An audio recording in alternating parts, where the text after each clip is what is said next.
Sebelumnya, di sekolah berhantu.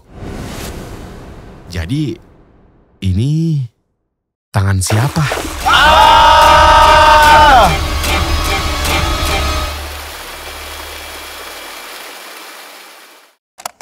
Sekolah berhantu ada di sekitarmu.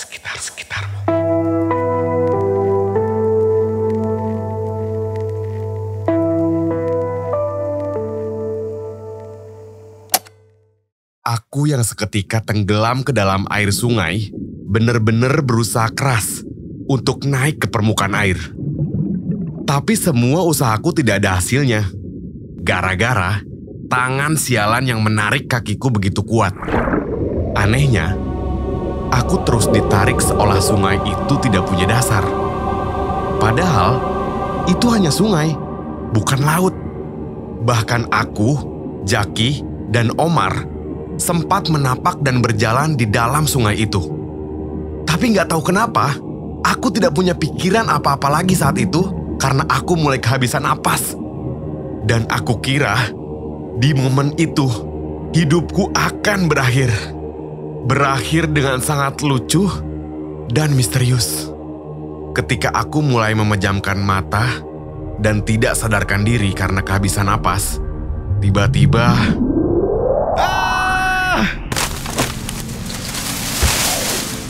aku jatuh terkapar di atas tanah yang dikelilingi pohon-pohon besar. Aku merasa hidup lagi. Sambil linglung, aku coba sadarkan diri. Perlahan aku duduk dan mencoba buat bangkit. Sumpah, aku betul-betul bingung. Apa aku udah di alam baka? Atau gimana sih ini? Tadi aku tenggelam di air, lalu kenapa aku jadi kesini sekarang? Hutan apa sih ini? Apakah tadi aku hanya halusinasi? Atau memang aku sudah berpindah dimensi? Jaki, bangun Jak. Kita pindah dimensi Jak. Aku baru sadar kalau ternyata Jaki juga ikut tenggelam bersamaku. Sementara Omar entah kemana. Sepertinya Omar masih selamat di air terjun tadi. Aku antara bingung dan sedih karena nggak paham dengan alur hidupku sekarang ini. Tapi aku cukup bersyukur karena Jaki ada di sini. Jadi aku nggak ngerasa sendiri. Jaki yang akhirnya sadar, kelihatan bingung banget dengan semua yang terjadi. Sur, kita di mana ini Sur? Ayo buruan balik ke bis. Kita pasti udah dicariin. Gue juga nggak tahu ini di mana. Tapi yang jelas, kita masih di tengah hutan. Gue nggak tahu ini hutan yang tadi atau bukan. Tapi yang jelas, kita harus cepet keluar dari sini. Kita cari jalan raya. Aku dan Jaki saling membantu untuk fokus dan mulai jalan meski tanpa arah yang jelas. Jaki ngajarin aku gimana caranya untuk ngerasain hembusan angin lewat jari telunjuk yang dibasahi dengan air liur. Arah datangnya angin itulah petunjuk adanya jalan keluar. Entah bener atau salah, aku dan Jaki terus lari ngikutin insting arah angin.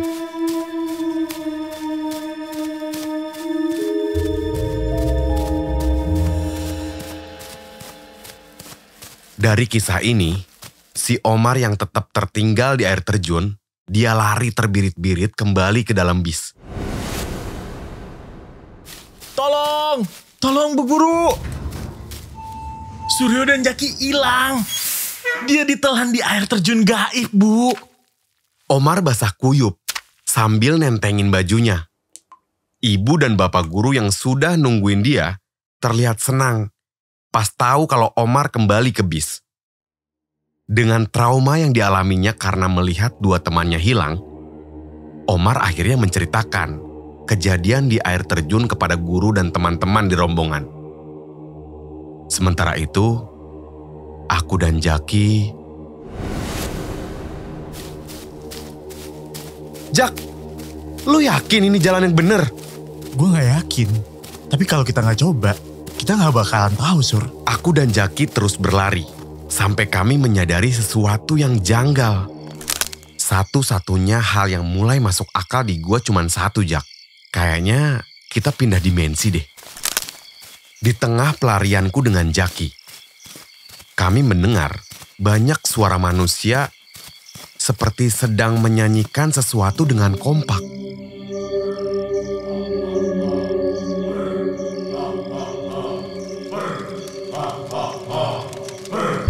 Awalnya, aku kira itu hanya bagian dari halusinasiku aja. Karena aku baru aja tenggelam dan jatuh. Tapi ternyata Jaki juga ngedenger hal yang sama. Dari situ, aku mulai mikir, kalau kami memasuki satu kawasan suku tertentu, aku dan Jaki mulai memelankan langkah kaki kami supaya nggak terdengar oleh orang-orang itu. Jaki terlihat senang karena dia bilang orang-orang itu pasti bisa menolong kami untuk kembali ke rombongan di bis. Tapi aku justru merasakan hal yang sebaliknya. Aku tidak sepenuhnya yakin bahwa perkumpulan orang yang tidak tahu dari mana asalnya itu dan mereka bernyanyi di dalam hutan belantara seperti ini adalah orang-orang yang baik. Nyanyian itu aneh. Dan bahasanya aku nggak ngerti sama sekali. Bisa jadi mereka adalah sekte tertentu. Sekte penyembah setan kah? Atau sekte gila lainnya? Kalau mereka orang baik, buat apa coba ke dalam hutan aneh ini cuman untuk bernyanyi? Maka dari itu, aku menahan Jaki yang tadinya berniat untuk menemui perkumpulan orang-orang itu. Jak, kita di sini aja. Kita amatin dulu mereka itu ngapain. Jangan gegabah. Oke. Tapi Sur, kalau sampai mereka pergi, kita juga kehilangan harapan. Udah, pokoknya kita pastiin aja dulu. Lu ngumpet yang bener, jangan sampai kita ketahuan sama mereka. Aku dan Jaki ngumpet di balik pohon besar, sambil terus mengamati perkumpulan orang yang akhirnya aku tahu ternyata mereka berjumlah sekitar 20 orang. Mereka membentuk lingkaran, saling berpegangan tangan, dan berjalan mengelilingi semacam benda misterius yang menjulang tinggi. Aku nggak salah lihat nih. Sepertinya ada potongan daging yang berlumur darah yang ditancapkan pada kawat-kawat sekelilingnya. Ada semacam sesajen juga yang jadi satu dengan bunga dan arang. Sekte gila macam apa ini? Aku memberi isyarat kepada Jaki supaya dia lihat daging-daging yang menggantung itu. Jaki mulai heran dan mengurungkan niatnya untuk minta bantuan pada mereka. Sur, kenapa ini kayak adegan film sih? Jak, menurut elu, kita harus lari ke arah mana sekarang? Semakin aku ikuti pertunjukan ritual dari sekte aneh itu, semakin aku merinding dan takut. Yang aku takutkan adalah jika aku dan Jaki sampai terlihat oleh mereka, lalu kami ditangkap dan dijadikan persembahan. Aku yakin banget, itu bukan sembarang daging. Itu daging manusia. Jaki memberiku isyarat jalan yang akan kami tempuh selanjutnya. Aku dan Jaki mengendap-endap untuk kabur dari tempat itu. Tapi sialnya, gila! Tiba-tiba ada api besar yang dinyalakan di tengah ritual orang-orang itu. Aku dan Jaki langsung kaget seketika, jatuh, dan kami membuat suasananya jadi berisik. Mati sudah pikirku. Kehebohan kami membuat mereka semua menengok dengan tajam ke arah kami. Kulihat wajah-wajah mereka sangat datar dan dingin, memberi kesan psikopat yang begitu kuat. Firasatku mengatakan mereka akan menjadikan aku dan Jaki menjadi persembahan kalau sampai tertangkap. Salah satu laki-laki bertubuh besar dan seram berlari ke arah kami. Langsung saja aku menarik Jaki dan menyeretnya untuk segera kabur dari situ. Jaki, kita harus cepat. Gua yakin mereka psikopat gila. Kita bisa mati nih kalau ditangkap mereka. Ayo Jak, buruan.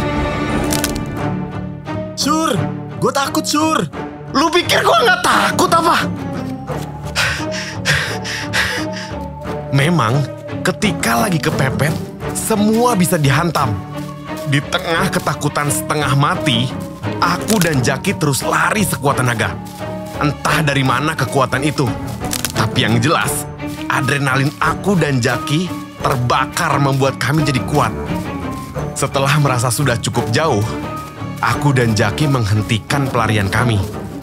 Aku duduk dan bersembunyi di bawah sebuah saung kecil yang terbuat dari potongan bambu. Aku nggak tahu ini tempat yang aman atau enggak. Tapi psikopat menyeramkan itu udah jauh di belakang kami. Sampai semua terasa aman, aku dan Jaki tetap bersembunyi di bawah saung itu. Di tengah persembunyian, aku melihat ada sepasang kaki yang berjalan dari jauh.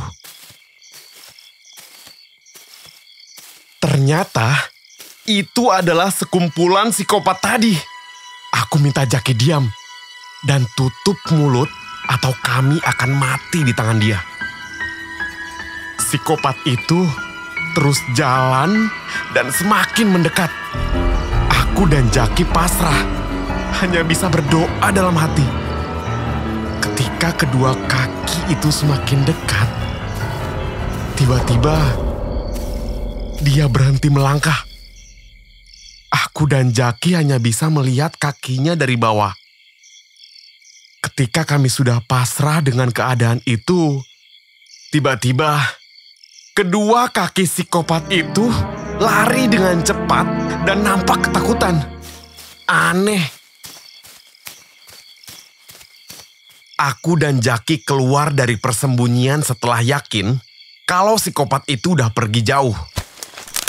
Sur, ini di kuburan, Sur. Betapa kagetnya kami bahwa ternyata saung yang kami jadikan tempat persembunyian adalah saung di tengah kuburan yang mungkin biasa dipakai oleh tukang gali kubur untuk beristirahat. Bulu kuduku merinding. Begitu juga dengan Jaki yang udah ketakutan setengah mati. Tolong. Sumpah, gue denger ada yang minta tolong.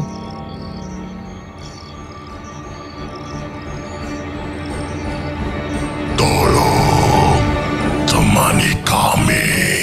Gila, halusinasi macam apa lagi nih? Ada yang minta tolong dengan memanggil nama kami. Jaki bener-bener udah keringet dingin karena ketakutan. Sementara aku merasakan hal yang janggal. Ketika kami akan pergi dan melangkahkan kaki, Jak, lu gak megang kaki gua kan? Gua yakin ini tangan lu di sini kan? Gue gak mau lihat. Sumpah, Sur. Ini pasti setan. Ke dimensi mana lagi kita bakal ditarik abis ini? Aku melihat ke arah bawah. Dan benar, dari bawah tanah muncul seorang jenazah dari dalam kubur berusaha keluar ke permukaan. Jenazah itu memegang kakiku dengan sangat kuat. Tolong saya, Suryo, Jaki. Tapi kenapa dia tahu nama aku dan Jaki? Jak, ayo, lari! Temani kami.